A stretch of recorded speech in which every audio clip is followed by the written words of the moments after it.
Cristo el Señor resucitó, su amor fue más fuerte que la muerte. Cristo el Señor resucitó. Palabra y adoración, un espacio para que escuches la voz de Jesús. La voz de Jesús. Aleluya, aleluya, aleluya al Señor. Aleluya, aleluya, aleluya al Señor. Paz y bien, te habla Fray Alejandro, una vez más, encontrándome contigo en este espacio de espiritualidad para poder sumergirnos juntos en este océano inmenso de la palabra de Dios.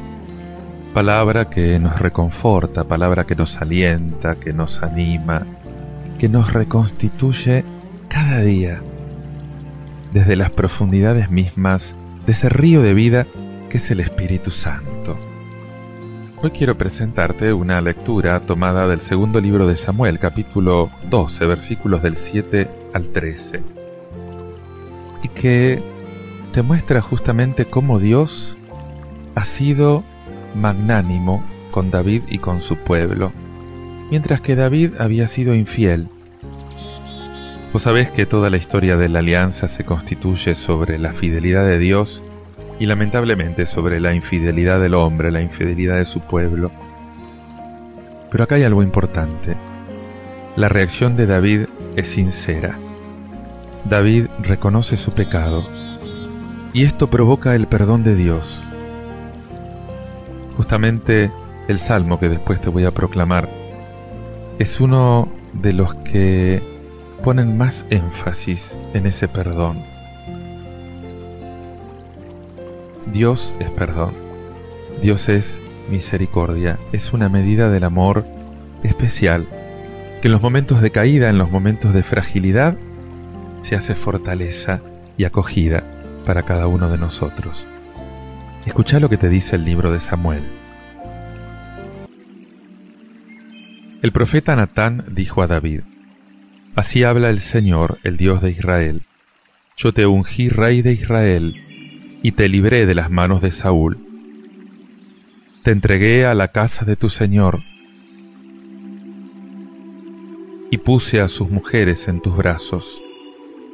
Te di la casa de Israel y de Judá, y por si esto fuera poco, añadiría otro tanto y aún más. ¿Por qué entonces has despreciado la palabra del Señor, haciendo lo que es malo a sus ojos? Tú has matado al filo de la espada a Urías, el hitita. Has tomado por esposa a su mujer, y a él lo has hecho morir bajo la espada de los amonitas. Por eso la espada nunca más se apartará de tu casa, ya que me has despreciado y has tomado por esposa a la mujer de Urías, el hitita. David dijo a Natán: He pecado contra el Señor. Y Natán le respondió: El Señor, por su parte, ha borrado tu pecado. No morirás. Pero Yahvé reprobó lo que había hecho David y le envió al profeta Natán. Dios corrige a los reyes a través de los profetas. Fíjate, la institución y el carisma son como la mano derecha y la mano izquierda con las que Dios va guiando a su pueblo. La historia del pobre que solo tenía una oveja presenta justamente la forma de una especie de apólogo, tanto por los detalles exagerados, comiendo de su pan, bebiendo de su vaso, durmiendo en su regazo, pero también con esa forma de comenzarla. Había en un pueblo 2 hombres.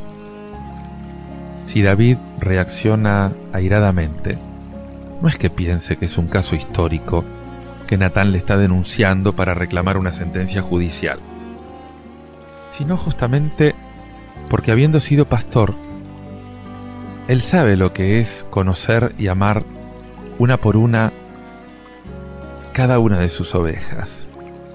David está vibrando frente a este caso que le presenta el profeta Natán. Aunque sea una ficción literaria, como un espectador moderno se podría emocionar en el cine o en el teatro o delante del televisor. Y Natán aprovecha esta emoción muy hábilmente provocada para decirle sin tapujos: tú eres ese hombre. Y justamente acá es donde le transmite de parte de Yahvé una sentencia condenatoria muy dura por lo que había hecho. Ha derramado sangre en casa de otro, y sangre será derramada en la suya. De hecho, sus 3 hijos, Amón, Absalón y Adonías, van a morir de una muerte airada. Se ha rebelado contra la ley de Dios, y un hijo suyo, Absalón, se va a rebelar contra él. David ha pecado a escondidas con la mujer de un soldado suyo, y su hijo Absalón va a pecar a la vista de todo Israel con las concubinas de David, justamente en señal de posesión del harén real, y por lo tanto del mismo trono que su padre, capítulo 16, 22. Y por último, el hijo del pecado morirá. Está claro que ni el adulterio incestuoso de Absalón, ni la muerte del niño inocente son voluntad positiva de Dios, porque si no le echaríamos a Dios la culpa de todos los males que tenemos. Pero en estas desgracias, que de hecho se produjeron, el oráculo ahora invita a ver una consecuencia del pecado de David y un signo de la reprobación divina. Justamente observa muy bien San Ambrosio que los poderosos suelen tomarse muy a mal que sus inferiores les hagan algún reproche. Y en cambio David, en la cumbre de su gloria, compungido, confiesa su pecado. Pecó David, cosa que suelen hacer los reyes, pero acá está lo importante. David hizo penitencia. David lloró. David se dolió de lo que había hecho, cosa que los reyes no suelen hacer. Compara la actitud de David con respecto al profeta Natán con la de Herodes con respecto a San Juan Bautista. Le tenía un respeto supersticioso, lo tenía preso pero lo protegía, lo consultaba y después de oírlo se quedaba perplejo, Marcos 6:20, hasta que lo hizo decapitar. También Pilato hizo que le llevaran a Jesús, y se alegró mucho de esto porque de él había oído hablar y esperaba que en su presencia pudiera hacer algún milagro, lo dice Lucas 22:8. La pregunta es, ¿y nuestra actitud ante la palabra de Dios, ante los profetas de Dios, es de superstición o es de curiosidad? ¿Nos parecemos a Herodes, a Poncio Pilatos o a David, que en realidad, frente a lo que le dijo el profeta, tuvo una actitud de conversión? Te invito ahora a que medites en todo esto escuchando este tema musical de Luis Foforito García, Perdóname.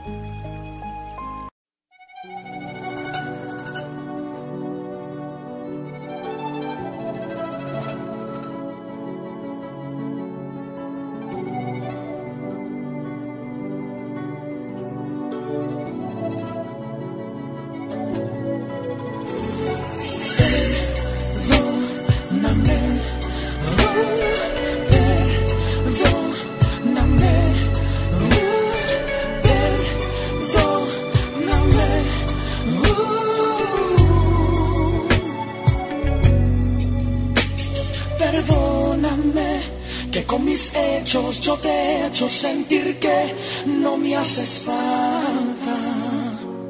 Perdóname por deliriar con situaciones, con mis fuerzas y no con tu palabra. Perdóname por abusar de esa sangre tan preciosa, olvidando su valor. Perdóname por querer ser el primero, olvidando que tuyo es el honor. Perdóname, sé que el aplauso ha causado yo sentirme más que tú. Perdóname por querer ser como el hombre y menos como tú. Perdóname, yo te lo suplico, yo te pido perdón.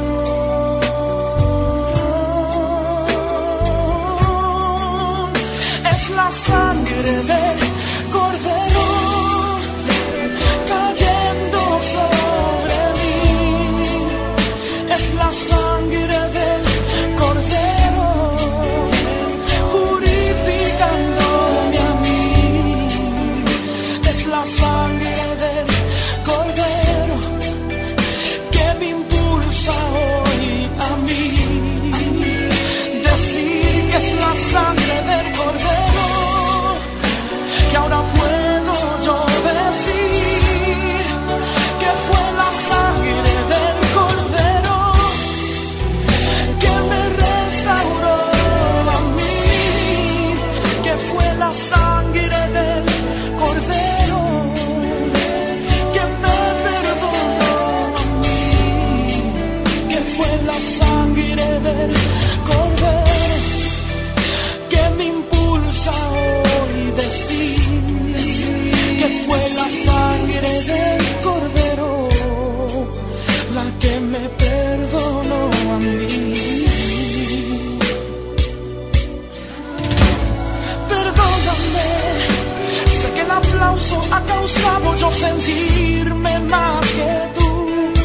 Oh, perdóname por querer ser como el hombre y mucho menos como tú.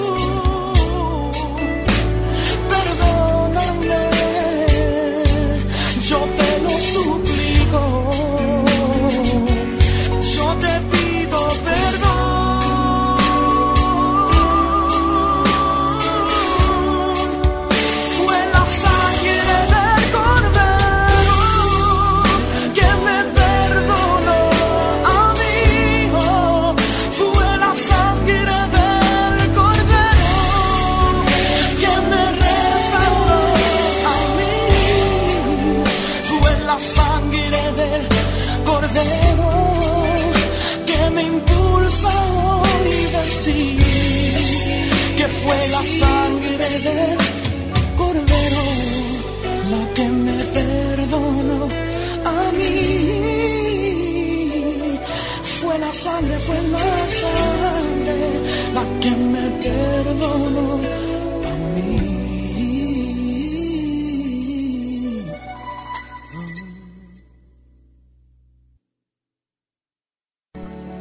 Te invito a que hagas oración conmigo con el Salmo 31, repitiendo interiormente o con tu voz esta antífona: perdona, Señor, mi culpa y mi pecado. Feliz el que ha sido absuelto de su pecado y liberado de su falta. Feliz el hombre a quien el Señor no le tiene en cuenta las culpas y en cuyo espíritu no hay doblez. Perdona, Señor, mi culpa y mi pecado. Pero yo reconocí mi pecado, no te escondí mi culpa. Pensando, confesaré mis faltas al Señor, y tú perdonaste mi culpa y mi pecado. Perdona, Señor, mi culpa y mi pecado. Tú eres mi refugio, tú me libras de los peligros, y me colmas con la alegría de la salvación. Alégrense en el Señor, regocíjense los justos, canten jubilosos los rectos de corazón. Perdona, Señor, mi culpa y mi pecado. Este salmo es un salmo de penitencia. Y de hecho se puede dividir en dos partes. La primera parte habla sobre todo del dolor causado por el pecado y de lo que hay que hacer para obtener el perdón. Y la segunda es un canto a la misericordia de Dios del alma que se arrepiente. Los beneficios con que la colma, esas miradas de amor que le dirige, la misericordia con que la envuelve. Bienaventurados aquellos a quienes se le perdonan los pecados. Dios mío, diciendo las primeras palabras de este salmo, ¿cómo no recordar todas esas bondades que me diste con la gracia de la conversión? No digo que no haya habido penas en estos tiempos, porque el dolor es necesario para purificar el alma, pero ¿cómo hiciste sentir la ternura de tu mano? ¿Entre qué almas me pusiste? ¿A qué almas me confiaste? Qué buenos, qué cariñosos fueron los seres de los que te serviste para colaborar exteriormente en esta obra tuya. Qué bueno que fuiste conmigo, Señor. Divinamente bueno. Bueno no solamente por el bien infinito, verdaderamente infinito de la conversión, sino también por las mil delicadezas, por las caricias divinas con las que me rodeaste. Dios mío, qué poderosa y qué dulce es tu mano. Y cómo sabes, mientras das las cosas más grandes, ser tierno en las cosas más pequeñas. Gracias, Señor. Gracias por lo que me diste cuando me llamaste a conocerte. Qué bueno eres. Me cuesta dejar de agradecerte. Siento que aunque pasara la noche entera, la semana entera, el mes entero diciéndote gracias sin parar, nunca sería suficiente. ¿Cómo agradecer una gracia infinita? Y es el infinito, es el cielo en lugar del infierno, no asegurado. Por culpa mía podría perderlo, pero asegurado en cuanto depende de ti. Señor, me preparaste ese cielo y me lo querés dar. Y si miro los años que pasaron desde entonces, cómo tengo que redoblar los agradecimientos. Es el tema de la segunda parte de este salmo. Las gracias incomparables que siguieron a la conversión.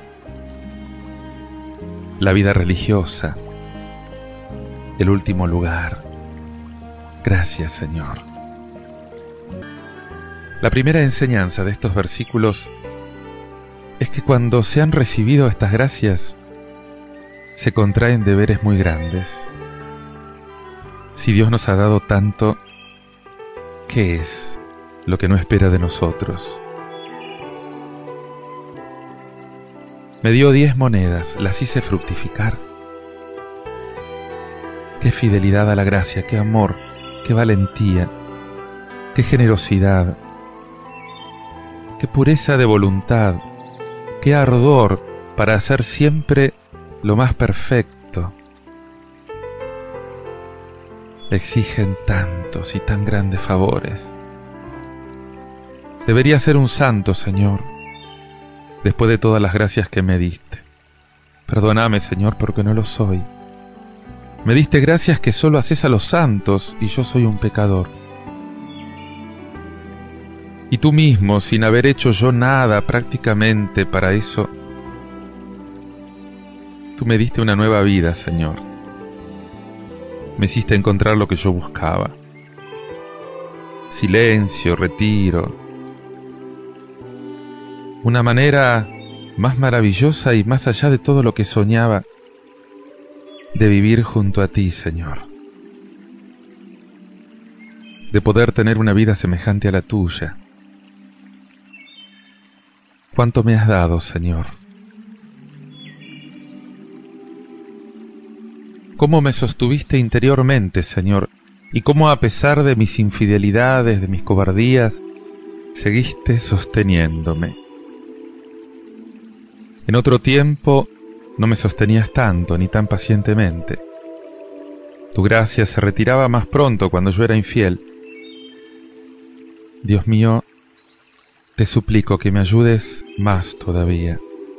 Te suplico que en el futuro seas siempre fiel a tu gracia, Señor, a las inspiraciones de tu Santo Espíritu, para que no te haga ejercer tanto tu divina paciencia, para que comience finalmente a darte un poco de lo que esperas de mí. Dios mío, al contemplar tus grandes gracias, lléname de ese temor que es el comienzo de la sabiduría, porque desgraciadamente soy tan malo que el amor no es suficiente para serme fiel. Arrastrame, Señor, lléname del sentimiento de mis deberes, lléname del sentimiento de mis responsabilidades, Señor. Lléname del agradecimiento que te debo, del amor que hizo que me colmaras hasta un punto tal. Y puesto que el amor atrae al amor, que el tuyo, corazón divino, atraiga finalmente al mío. Que ver todo lo que hiciste por mí desde hace tantos años, Señor, me haga volverme seriamente sobre mí mismo, sobre lo que te debo, sobre el amor con que debería amarte, y sobre esta tibieza tan dolorosa, Señor.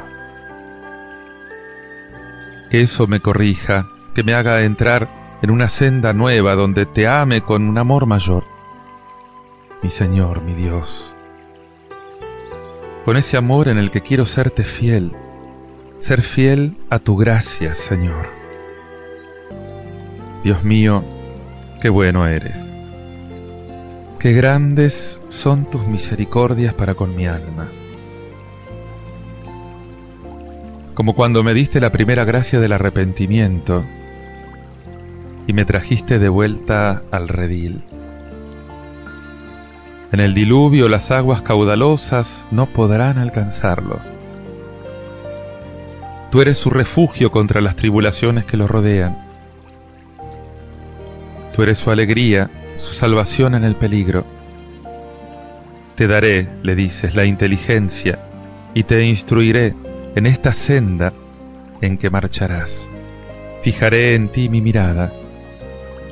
El pecador será castigado, pero aquel que espera en el Señor será envuelto en su misericordia.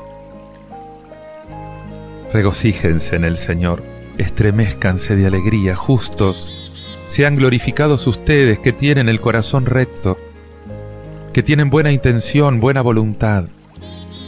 Dios mío, qué palabras tan suaves, qué bueno que sos al decírmelas. Cuánta esperanza me das, Señor. Me prometés la inteligencia, me prometés la luz, me prometés el conocimiento de tu voluntad en este camino al que me pusiste, Señor. Y vas a tener constantemente los ojos sobre mí. Me vas a envolver en tu misericordia. Qué bueno que sos, Señor. Como siento la verdad de estas palabras, este dulce cumplimiento de las promesas. Como siento a través de mi Padre esta verdad del camino en el que me pusiste. Como siento tu mirada, como siento tu providencia que vela por mí a cada paso, dirigiéndome en todo lo que hago, permitiendo que me sucedan los acontecimientos más felices, preparándome todas las cosas, dándome todo lo necesario. Cómo me siento cubierto por tu misericordia, Señor. Con qué fuerza siento la abundancia de tu gracia, tu paciencia que continúa dándomelas a pesar del abuso que hago de ellas, y gracias mayores que en el pasado. Una tendencia cada vez mayor a una vida de fe. ¿Hasta qué punto todo eso, Señor? Y esta vocación que me regalaste. De una manera maravillosa me condujiste, me estableciste tan cerca de ti, Señor. Me diste tantos bienes, exteriores, interiores, exteriores e interiores a la vez.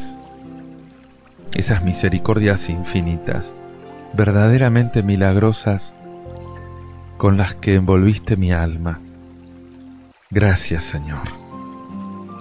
Gracias.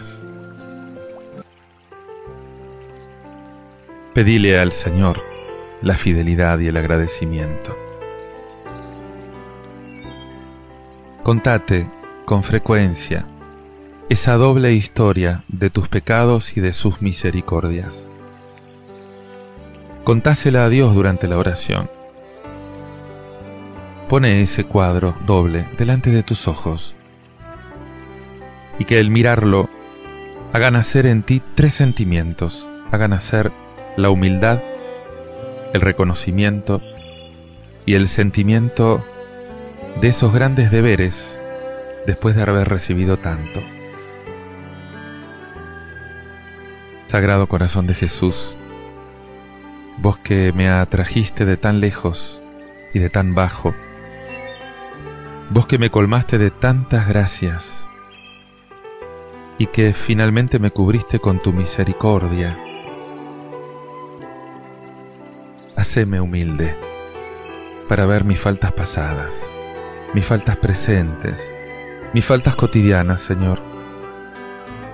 Haceme agradecido al contemplar tu misericordia pasada, tu misericordia presente, la misericordia que me estás haciendo en cada cosa, en cada instante.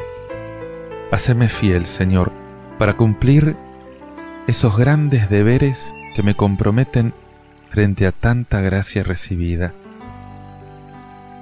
Haz, Señor, que pueda ver estos deberes, que se miden por el tamaño excepcional de tu gracia. Haceme conocer estos deberes. Haceme conocer sobre todo a través de quien es para mí tu representante. Sí, Señor, ese Padre que me acompaña, ese acompañante espiritual, el director espiritual, y dame fuerza para cumplir estos deberes, Señor, con todo mi corazón, para que pueda agradarte y glorificarte en cada momento de mi vida, Señor. Te invito a que medites y sigas agradeciendo todo esto. Hacelo con este canto de Shalom e Isaac, Perdóname.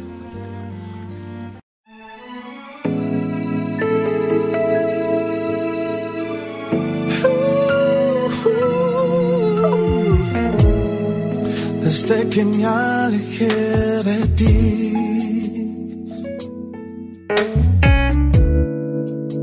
mi vida no es igual, no. Desde que me alejé de ti, no puedo continuar. Ahora queda más que los recuerdos.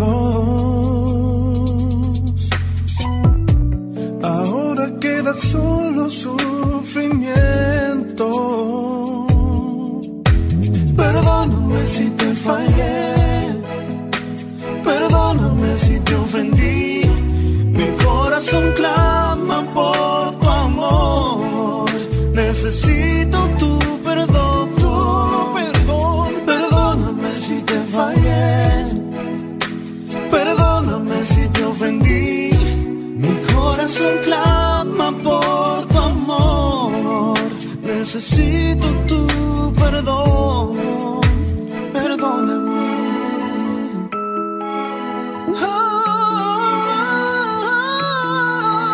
Perdóname.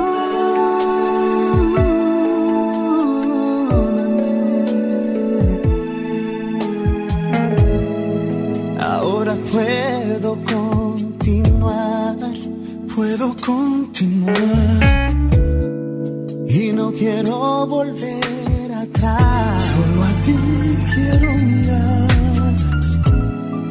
Me has perdonado mi ser. Gracias hoy te doy. diste un nuevo corazón. Ahora queda más que los recuerdos. Ahora quedan solo sufrimientos. Perdóname si te fallé, perdóname si te ofendí. Mi corazón clama por tu amor. Necesito tu perdón, perdóname si te fallé, perdóname si te ofendí. Mi corazón clama por tu amor. Necesito tu perdón. Y yo te agradezco a ti por darme tu amor. Gracias por perdonarme, Señor. Perdóname si te fallé, perdóname si te ofendí. Mi corazón clama por tu amor. Necesito tu perdón. Perdóname, perdóname, perdóname. De rodillas que estoy postrado, Señor. Perdóname.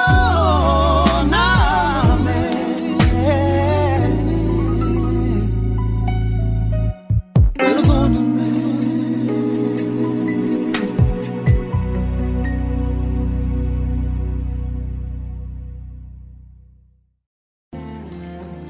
¿Sabes que la ley, incluso la ley divina, no es más que un simple sistema de señalización de tráfico? Pero resulta que para caminar hace falta combustible. Y este combustible no es otra cosa que la fe. Un cristianismo exclusivamente jurídico, institucional, es prácticamente la negación de la fe en el Dios de Jesucristo, que es un Dios sorprendente, es un Dios que es amor. Escucha cómo lo señala la carta de San Pablo a los cristianos de Galacia, capítulo 2, versículos del 16 al 21. Hermanos, como sabemos que el hombre no es justificado por las obras de la ley, sino por la fe en Jesucristo, hemos creído en Él, para ser justificados por la fe en Cristo y no por las obras de la ley.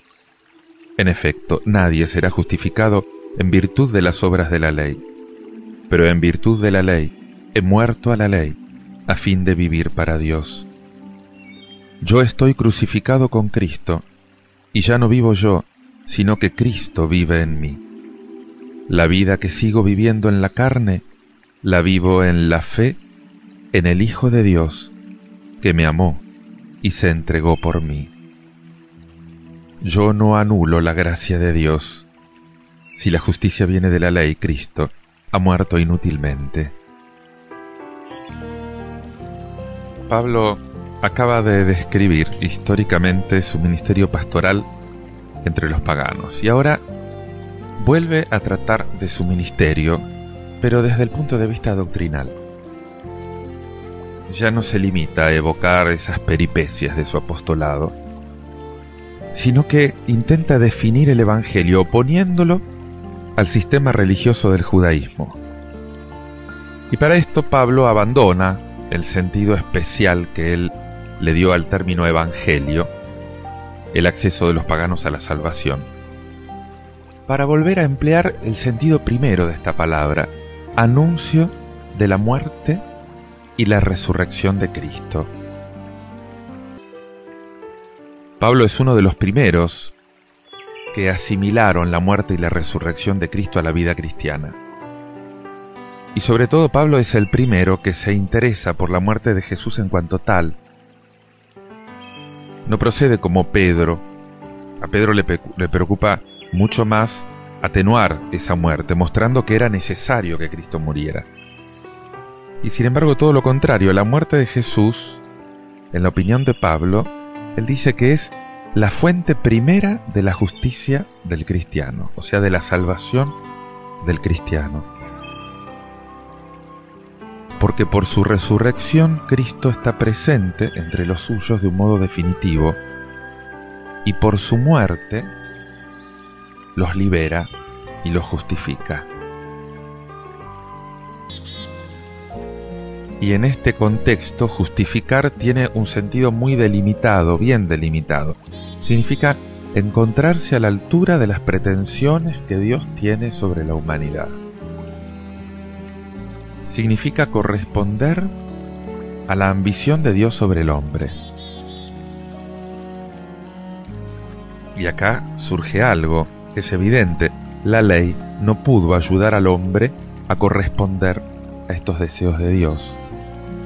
¿Por qué? Porque la ley no cambia el corazón. La ley no impide morir. La ley llega hasta condenar la muerte. Pero Dios quiere precisamente que un hombre triunfe sobre la muerte y tenga un corazón nuevo para obedecer a la alianza. Y Cristo, en la cruz, es el primer justificado.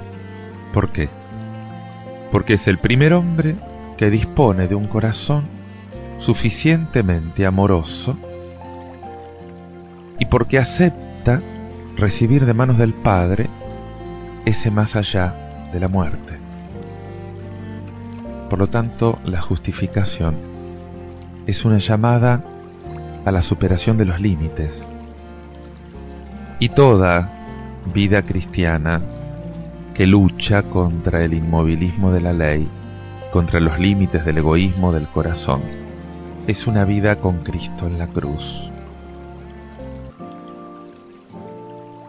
Cristo vive en mí, dice Pablo. Otra vez aparece este tema de la justificación por la fe.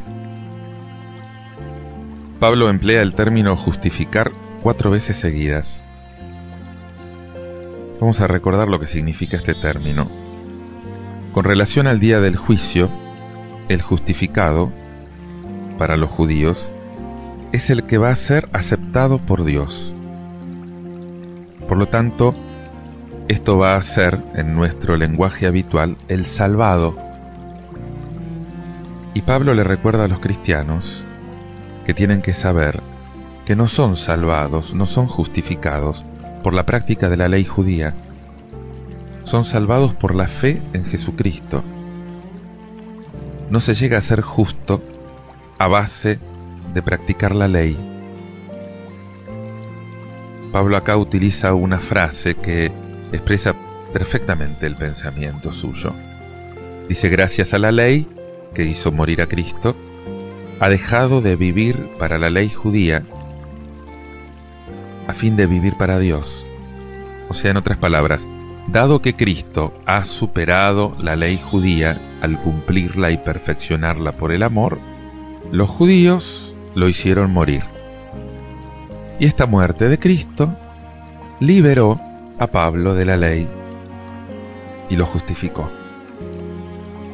Por lo tanto, dejó de vivir para la ley judía y empezó a vivir para Dios. Por lo tanto, lo que justificaba es la fe en Cristo muerto y resucitado. Y por lo tanto, la práctica de la ley ya no justifica, porque si esto fuera así, Cristo habría muerto inútilmente. Entonces la pregunta es: ¿qué hacer? ¿Qué conducta debe observar un cristiano que desea ser salvado? Es muy simple. En su condición humana, tiene que vivir en la fe en el Hijo de Dios que se entregó por él. Yo me salvo viviendo en la fe en Cristo que se entregó por mí. En ese momento vive clavado en la cruz de Cristo, y ya no es él que vive, es Cristo que vive en él. Y esto no va a ser reservado exclusivamente a los místicos.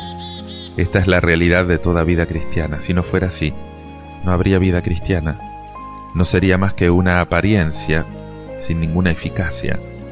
Ser cristiano es configurarse, unirse totalmente con Cristo, recibir de esa cruz el perdón y empezar a vivir resucitado ya desde ahora. Te invito a que medites en todo esto escuchando este tema musical de Dani Berríos, Hay Perdón.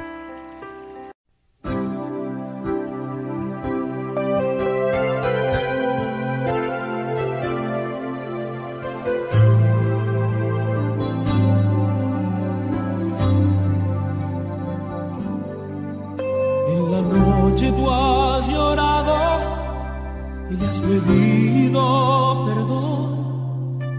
Aún sientes remordimiento y estás lleno de temor. Que la tentación se acerque sutilmente a ti y encuentres que estás débil y no puedas resistir. Suéltalo, entrégalo a Cristo, toda culpa que sientas en ti. No hay razón por qué estar derrotado cuando no tienes nada más que esconder. Sangre destruyó las huellas del pecado y del temor. Agárrate de Cristo, porque en Él hay perdón.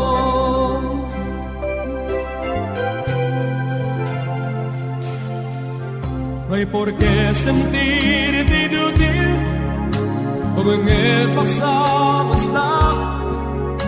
Mantente firme en Cristo y Él te guardará.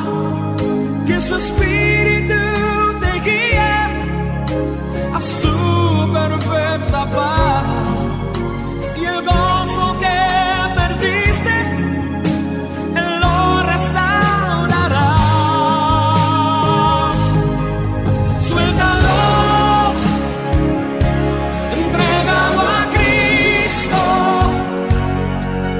toda culpa que sientas en ti. No hay razón por qué estar derrotado cuando no tienes nada más que esconder. Su sangre destruyó las huellas del pecado y del temor.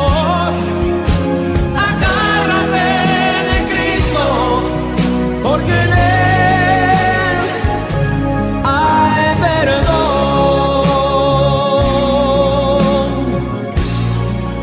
Porque en Él hay perdón.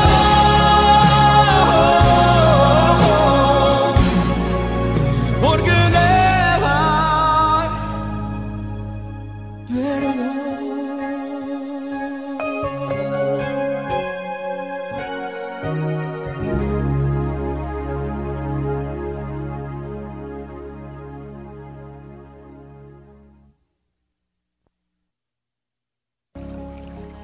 Cuando Jesús alaba el amor de esta mujer de la que te voy a hablar ahora, no se refiere únicamente al amor puro y santo.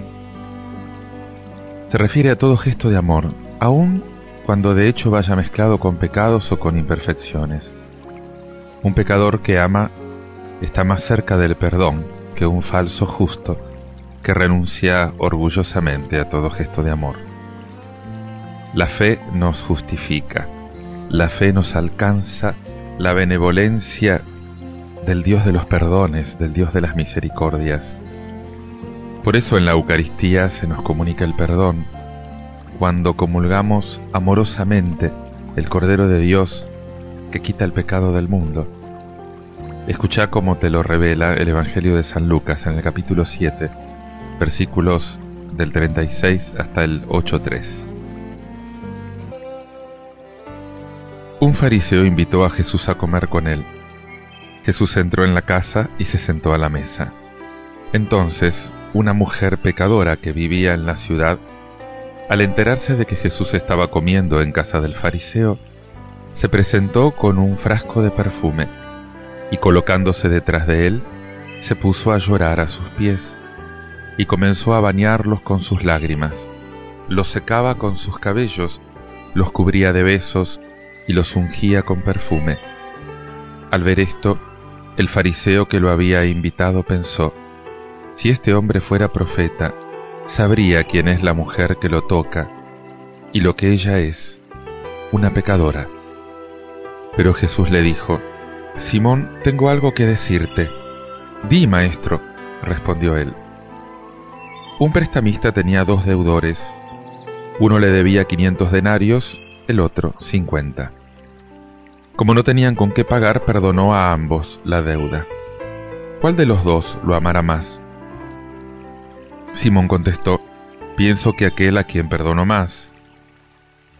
Y Jesús le dijo: has juzgado bien. Y volviéndose hacia la mujer, dijo a Simón: ¿ves esta mujer? Entré en tu casa y tú no derramaste agua sobre mis pies. En cambio ella los bañó con sus lágrimas y los secó con sus cabellos. Tú no me besaste. Ella, en cambio, desde que entró, no cesó de besar mis pies. Tú no ungiste mi cabeza. Ella derramó perfume sobre mis pies. Por eso te digo que sus pecados, sus numerosos pecados, le han sido perdonados. Por eso demuestra mucho amor. Pero aquel a quien se le perdona poco, demuestra poco amor. Después dijo a la mujer: tus pecados te son perdonados. Los invitados pensaron: ¿quién es este hombre que llega hasta perdonar los pecados? Pero Jesús dijo a la mujer: tu fe te ha salvado, vete en paz. Después Jesús recorría las ciudades y los pueblos, predicando y anunciando la buena noticia del reino de Dios. Lo acompañaban los 12 y también algunas mujeres que habían sido sanadas de malos espíritus y enfermedades. María, llamada Magdalena, de la que habían salido 7 demonios; Juana, esposa de Cusa, intendente de Herodes; Susana y muchas otras que los ayudaban con sus bienes. Lucas nos ofrece un retrato peculiar de Cristo. Cristo como liberador de la enfermedad, el criado del centurión; como liberador de la muerte, el hijo de la viuda de Naín; y ahora como liberador del pecado, el más radical. Una de las características del Evangelio de Lucas, que vamos siguiendo, es la presentación de Cristo como Salvador en todas sus dimensiones, corporales y espirituales. Y también poner énfasis en su misericordia, en su perdón, como signo del amor del Padre. Basta recordar a Zaqueo, o al hijo pródigo, o al publicano que ora en el templo. Son 2 realidades que recorren las lecturas. Por una parte, el pecado, nuestro pecado. Por parte de Dios, de Cristo, el perdón. El hombre con su experiencia constante de debilidad, de pecado, y la respuesta de Dios que se nos manifiesta sobre todo en Cristo. El triunfo del amor, el triunfo del perdón. Ninguna de las 2 realidades es muy popular. No solemos querer hablar del pecado. ¿Será que todavía tenemos conciencia de pecado? Pero tampoco hablamos de misericordia. Acá sería interesante recordar esa encíclica famosa del Papa Juan Pablo II, Dives in Misericordia, Dios rico en misericordia. Un libro precioso que nos presenta justamente este rostro misericordioso de Dios. Sin embargo, fíjate, ambos aspectos, el del pecado y el de la misericordia, son centrales en la buena noticia, especialmente como la está transmitiendo San Lucas.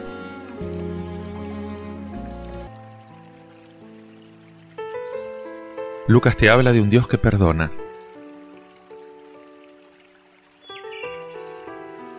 La primera lectura ofrece una buena descripción del pecado de David. Dios le había llenado de favores.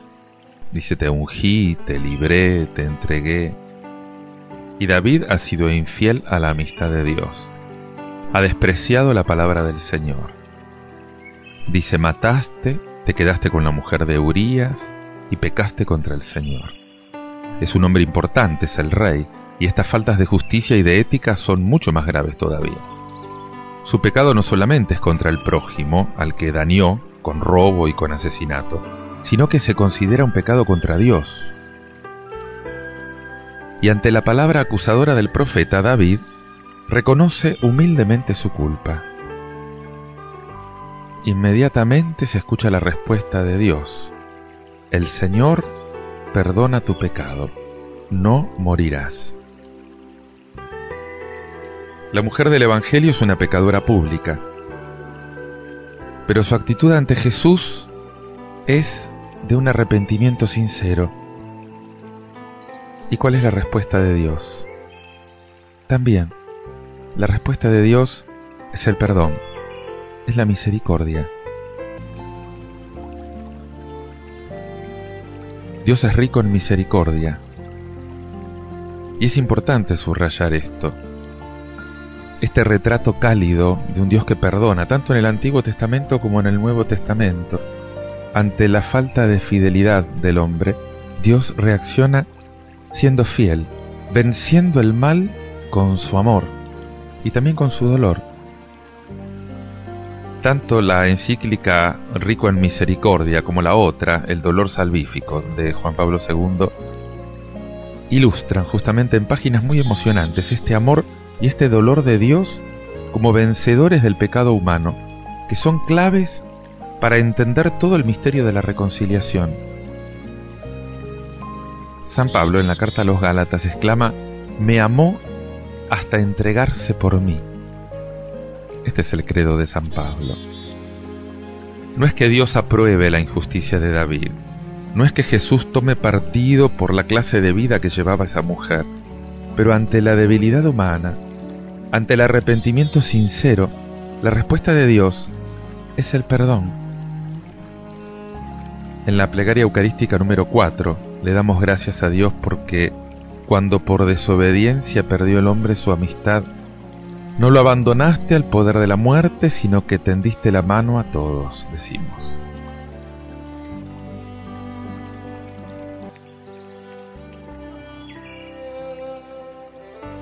Y el contrapunto son los que no perdonan. Este cuadro luminoso del perdón y del amor de Dios, de Cristo, queda sin embargo ensombrecido en el Evangelio por la intransigencia de algunos fariseos que se creen justos y que se escandalizan de que Jesús perdone a la mujer. Dios perdona, nosotros muchas veces no. Nos parece mal que los fallos ajenos queden sin castigo. Tenemos gran capacidad para juzgar, muy poca capacidad para perdonar. Y esto hay que aplicarlo a la propia vida.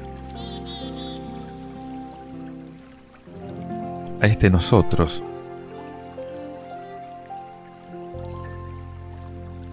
Y las lecciones pueden ser varias. La conciencia de pecado como experiencia de nuestros fallos y de nuestros límites. La humildad. Reconocer que somos infieles, pecadores, que no cumplimos con los planes de Dios sobre nosotros y por lo tanto que también fallamos a la comunidad. Pero al mismo tiempo, la convicción del perdón de Dios, el triunfo del amor de Dios ante la actitud de arrepentimiento, como David, como la mujer.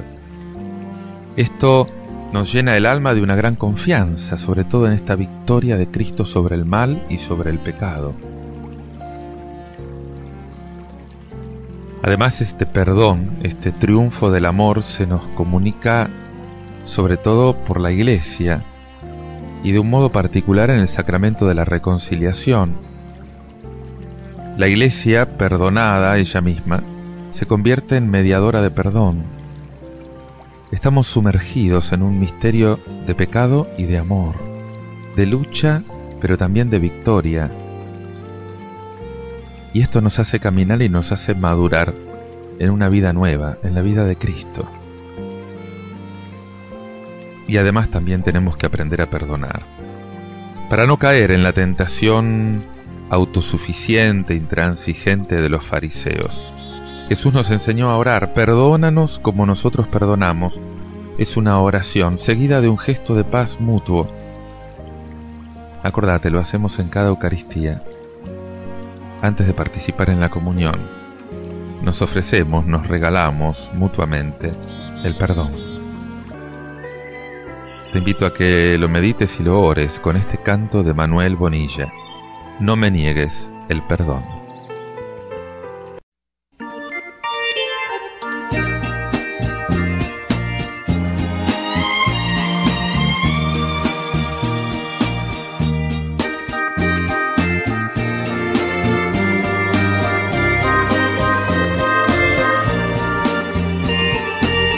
A implorarte yo he venido, de rodillas el perdón. Fue tan triste mi pasado, me avergüenza lo que soy. A implorarte yo he venido, y aquí estoy ante tu altar. Si me ayudas en mi vida, siempre haré tu voluntad. No me niegues el perdón, amantísimo Señor. Quiero estar cerca de ti, dame hoy tu bendición.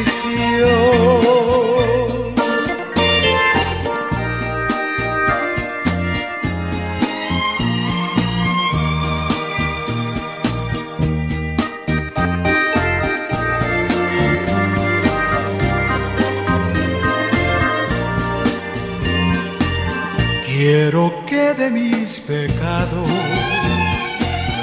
no te vuelvas a acordar. Fue tan triste mi pasado, no lo quiero recordar. A implorarte yo he venido, y aquí estoy ante tu altar.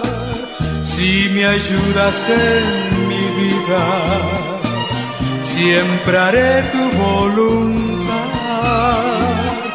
No me niegues el perdón, amantísimo Señor. Quiero estar cerca de ti, dame hoy tu bendición.